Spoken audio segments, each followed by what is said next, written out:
یزید کا صرف یہی بد کرداری کا مرحلہ نہیں تھا، اس کربلا کے صحرا کے اندر یزید نے جس طرح امام حسین رضی اللہ تعالیٰ عنہ کو شہید کیا اور حضرت امام حسین کے خاندان کو شہید کیا، جب مدینہ المنورہ پر یزید نے مسلم بن عقبہ کو مقرر کیا، جس کو بزرگوں نے مصرف بن عقبہ کہا ہے، تو اس کو کہا 3 دن تک مدینے کا حرم تمہارے لیے حلال ہوگا، جو چاہو تم کرنا، اور شامی فوجوں کو اجازت ہوگی۔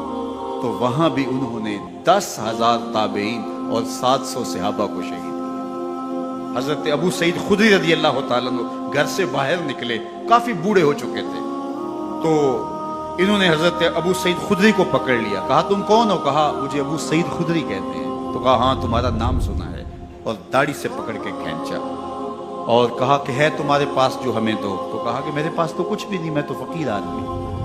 تو ان کے گھر ان کو لے گئے، تو 2 کبوتر رکھے تھے حضرت ابو سعید خدری نے، تو وہ کبوتر لوٹ کے لے گئے۔ تو ایک خاتون کے ابھی بچہ پیدا ہوا تھا، اور قابلہ نے، دائیا نے، وہ بچہ ماں کی چھاتی پہ لٹایا، اور وہ ماں کا پہلا دودھ پی رہا تھا۔ تو یہ جا کے کہنے لگے نکالو تمہارے پاس جو کچھ ہے، جو کچھ ہے وہ ہمیں دو، ورنہ تیرے بچے کو نہیں چھوڑیں گے۔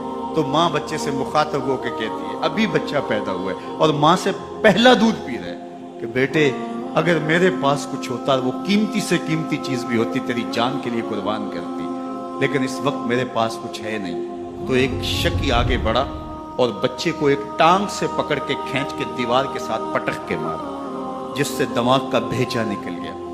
کیا کیا زیادتیاں نہیں کی۔ 700 صحابہ حرہ کے واقعہ میں شہید کیے یزید نے، اور 10,000 تابعین شہید کیے۔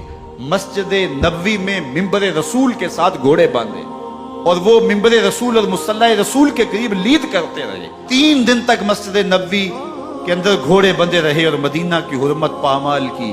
مدینہ کے گھروں کے اندر یہ بدکماش داخل ہوئے، اور جو بدکاریاں انہوں نے کی، کلیجہ منہ کو آتا ہے۔ 1002 شیزائیں ان بدکاروں کی بدکاریوں کی وجہ سے کنواری حالت کے اندر حاملہ ہوئی۔ 3 دن تک مدینے کا حرم انہوں نے پامال کیا، اور پھر مکہ المکرمہ میں کعبہ اللہ پر گولے برسائے، اور کعبہ کا غلاف جل گیا۔ وہ تو یزید مر گیا، اور حضرت عبداللہ ابن زبیر رضی اللہ تعالیٰ عنہ نے اپنی خلافت کا اعلان کیا۔ یزید کے یہ کرتوت تھے، ادھر اہل مدینہ کو ستایا، ادھر اہل مکہ کو ستایا، اور رسول اللہ صلی اللہ علیہ وسلم کے خانوادے کی بے حرمتی اور توہین کی۔ نہ صرف انہیں قتل کیا گیا، ان کی لاشوں پہ گھوڑے دوڑائے۔ ابن سعد اور شمر جو ہے وہ خیموں میں داخل ہوا، اور مخدرات اسلام کی چادریں چھیننے کی کوشش کی۔ حضرت زینب سلام اللہ علیہ نے مخاطب ہو کے کہا، ہمارے چہرے کے رکھوالے چلے گئے ہیں، ظالم تو خیال نہیں کرتا ہم رسول اللہ کی بیٹیاں ہیں۔ حضرت شہربانو، حضرت زین العابدین اور حضرت زینب سلام اللہ علیہ، ان تینوں کو ایک اونٹ پہ باندھا گیا، اور باقی اونٹوں پہ باقی سادات کو، حضور کی شہزادیوں کو باندھا گیا، رسیوں میں جکڑا گیا، اور اونٹوں پہ باندھ کر کے کوفے کی جانب آگے آگے شہیدوں کے سر چل رہے ہیں، اور پیچھے یہ قافلہ چل رہا ہے۔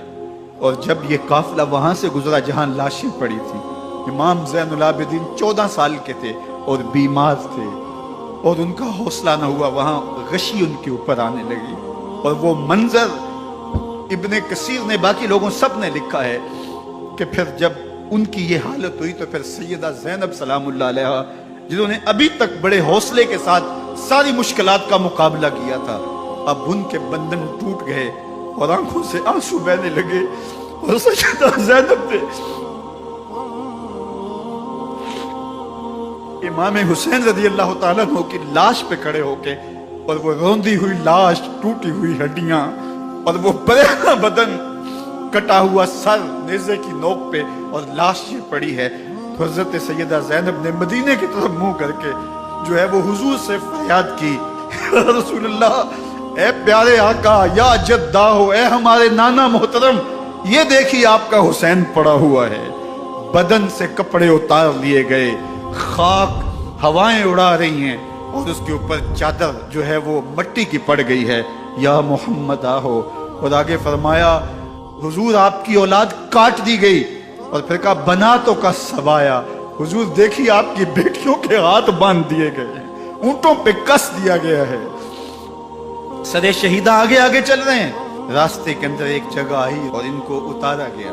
رات کا موقع تھا، ایک خاتون آئی اور اس نے کوئی کھانا پیش کیا ان کو اور کہا کہ میں کسی زمانے میں حضرت سیدہ فاطمہ تو زہرا کی نوکری کیا کرتی تھی، ان کی لونڈی تھی، ان کی کنیز تھی، اور آج مجھے پتہ چلا کہ آپ لوگ گزر رہے ہیں، تو میں نے کہا کہ میں اپنی مخدومہ کے خاندان کی خدمت کروں۔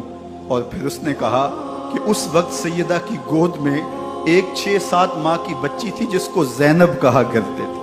تو سیدہ زینب نے کہا کہ اماں اگر پہچانتی ہو تو وہ بد نصیب